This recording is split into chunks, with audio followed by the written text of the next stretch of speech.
This is Stephen Frew for Scaffolding Your Marriage, Scaffolding Your Life, really.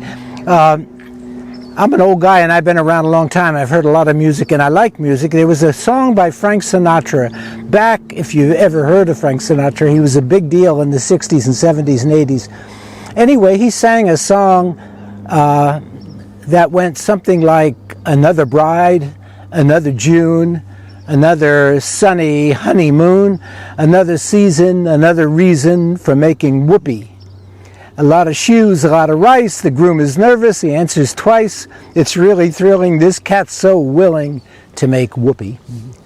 And then he says, picture a little cottage out where the roses bloom. Picture that same sweet love nest, see what the years have brought. He's washing dishes and baby clothes. He's so ambitious, he even sews. But don't forget, folks, that's what he gets, folks, for making whoopee. Now, 30 years later, he sang this song, I Did It My Way. And now the end is near, and so I face the final curtain. My friends, I'll say it clear, I say this thing of which I'm certain. I lived a life that's full, and let me say, not in a shy way, oh no, I did it my way. Now we're talking about imagination. That song's about imagination. Really, it is.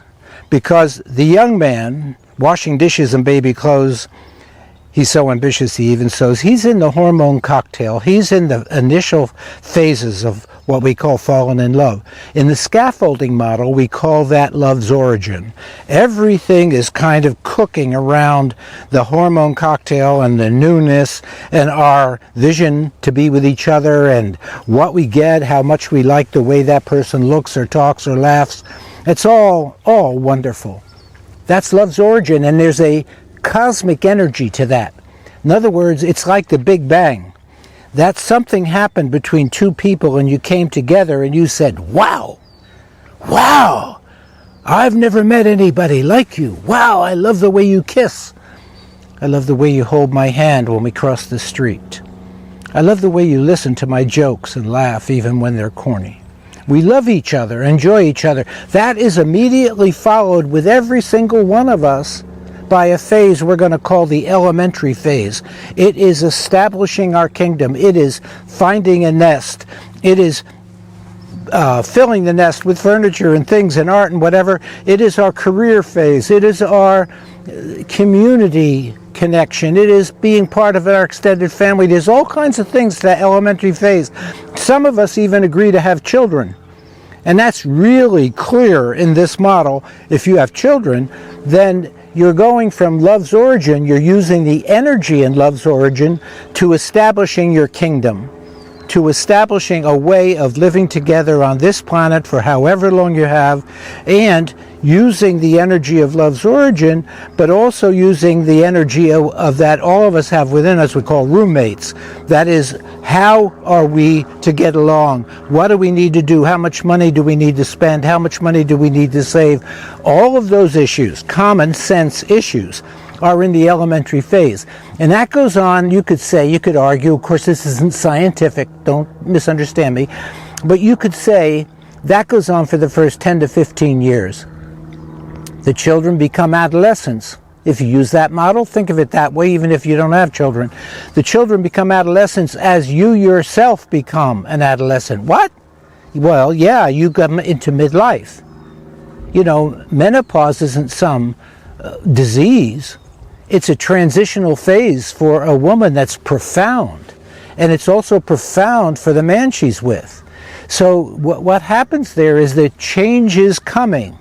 And we're in now our 40s or our 50s. And what worked and what we focused on before is not so important as what?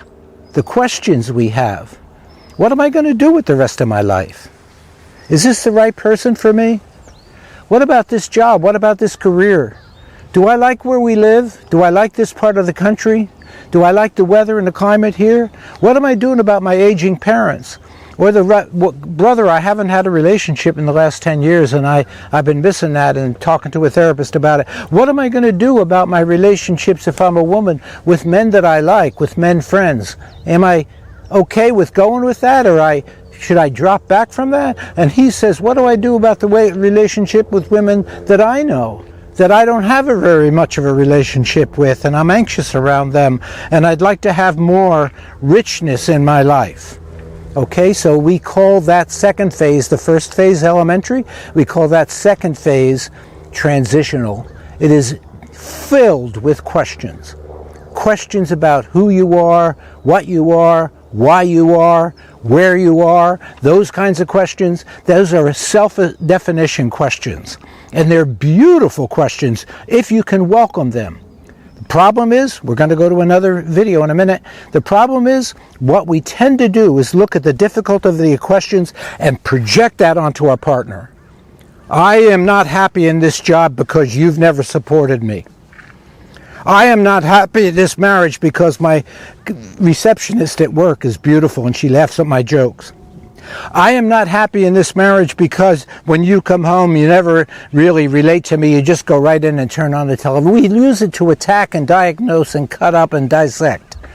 But that's not, in terms of longevity, that's not helpful. We need a new model. We need to imagine a new way to be together. And that's what this series is about, rebirthing your imagination. Stephen Frew, I'll see you next time.